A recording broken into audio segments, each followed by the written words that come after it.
උතුම් වූ ඊශ්වර දේවතාවුන් වහන්සේගේ පිහිටයි ආශිර්වාදයයි පුතේ ඔබ සියලුම දෙනාට. අද වීඩියෝ එකක් යොමු කරන්න හිතුවේ ශුද්ධ දේව වරම් මාලාව පිළිබඳව. ගොඩක් දරුවෝ අහන කාරණාවක් තමා ශුද්ධ දේව වරමක් කියන්නේ මොකක්ද? ඒ දේව වරම් මාලාව කොහොමද අපිට පිහිටලා තියෙනවා? එහෙමත් නැත්නම් අපිට ඒ ආශිර්වාදය තියෙනවා කියලා අපි දැනගන්නේ කියලා. පුතේ ශුද්ධ දේව අවසර වරම් මාලාවක් කියන්නේ ප්‍රධාන වශයෙන්ම විෂ්ණු දේවතාවුන් වහන්සේ, කතරගම දේවතාවුන් වහන්සේ, ඊශ්වර දේවතාවුන් වහන්සේ, පත්තිනි මෑණියන් වහන්සේ වැනි මහා දේවතාවුන් වහන්සේලාගෙන් අවසර ශක්ති මාලාවක් බලයක් ඇතිව ක්‍රියාත්මක වන්නා වූ ඔබට ඔබගේ ඥාති දේවතාවුන් වහන්සේ කෙනෙකු හරහා ලැබෙන්නා වූ උසස් පින්වත් ශක්ති මාලාවක්. මේ ශක්ති මාලාව පුතේ පෙර සංසාරයේ ඔබ කළා වූ පින් කුසල් මතම පිහිටන්නා වූ ශක්ති මාලාවක්. මේ දේදි පුතේ ප්‍රධාන වශයෙන් විෂ්ණු දේවතාවුන් වහන්සේ, ඊශ්වර දේවතාවුන් වහන්සේ, කතරගම දේවතාවුන් වහන්සේ, දැඩිමුණ්ඩ දේවරාජෝත්තමයන්න් වහන්සේ, සුමන සමන් දේවරාජෝත්තමයන්න් වහන්සේ, සත්පත්තිනි අම්මා මෑණියන් වහන්සේ, මහා කාලී අම්මා මෑණියන් වහන්සේ වැනි දේවතාවුන් වහන්සේලාගේ මේ ශක්ති මාලාවේ අවසර වරම් මාලා ලැබෙනවා.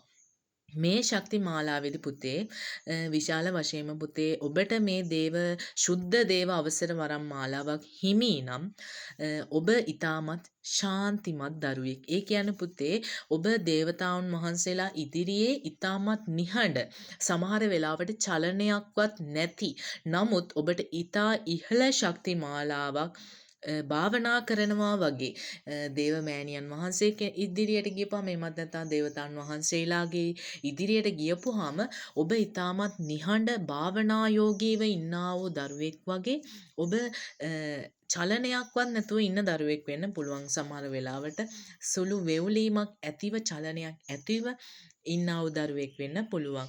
මේ දේව ආකර්ෂණය තමා වෙත එන විට ඊටමත් සුවයක් ශරීරයට දැනෙනවා මේ දේව අවසර ශක්ති මාලාවේදී. දේව ආකර්ෂණය ඔබ වෙත එද්දී ඊටමත් සැහැල්ලු බවක් ඔබට දැනෙනවා. ඒ වගේම ඔබ වරම් මාලාව ආකර්ෂණය ලබා ගන්නා ස්ථානයේදී එහෙමත් නැත්නම් ඔබ පහන් ආලෝක තබන අවස්ථාවලදී ඔබට දැනෙනවා මල් සුවඳක් එනවා. එහෙමත් නැත්නම් හඳුන් කූරු සුවඳක් තමුන් වටේ එනවා. එහෙමත් නැත්නම් මේ ස්ථානයට යම්කිසි සුවඳක් එනවා වගේ දැනෙනවා වෙන්න පුළුවන්. ඒ වගේම පුතේ ශුද්ධ දේව අවසර වරම් මාලාවක් හිමි දරුවෙක් ඊටමත් පිරිසිදුයි. කිසිම විදියකට පුතේ අපිරිසිදු ස්ථානවල ඉන්න අකමැති ඒ දරුවෝ මස් මාංශ අනුභව කරන්න අකමැති, නිතරම උත්සාහ කරන්නේ පිරිසිදුව ස්නානය කරලා සුවඳවත්ව නිර්මාංශීව වැඩ කටයුතු සිද්ධ කරගෙන ඉදිරියට යන්න. කවුරුවත් ගැන අහිතක් හිතන්න කැමති නැහැ. නිතරම පින් කටයුතු කාරණාවල යෙදෙන්න. ඒ ගමන් මාර්ගයේ යම්කිසි විදියකට ගිහින් තව දුක් විඳින්නා වූ දරුවන්ට සිතක් ශාන්තියක් උදාපත් කරලා දෙන්න. ඒ වගේම ප්‍රධාන වශයෙන්ම මේ දේව අවසර වරම් මාලාව හිමි දරුවන්ට ඥාන වරම් ශක්ති මාලාව පිහිටනවා. ඒ කියන්නේ පුතේ යමක් සමහර විට සිදු වෙන්න කලින් මේ දරුවන්ට දැන ගැනීමේ ඉවක් වගේ සමහර විට ඇති වෙනවා. ඒ වගේම යම්කිසි කෙනෙක් දිහා යම්කිසි ස්ථානයක් දිහා දැක්කහම ඒ දරුවන්ට පණිවිඩ මාලාවක් චිත්ත මුණ්ඩය හරහා ලැබෙනවා. මේ පණිවිඩ මාලාව මේ ආකාරයෙන් මේ දරුවන්ට මේ විස්තර මාලා තොරතුරු මාලා ඥාති දේවතාවුන් වහන්සේ විසින් ලබලා දෙනවා. ඒ වගේම පුතේ අදිෂ්ඨානමය ශක්ති මාලාව ඊටා ඉහළ මට්ටමක පවතිනවා මේ දරුවන්ගේ.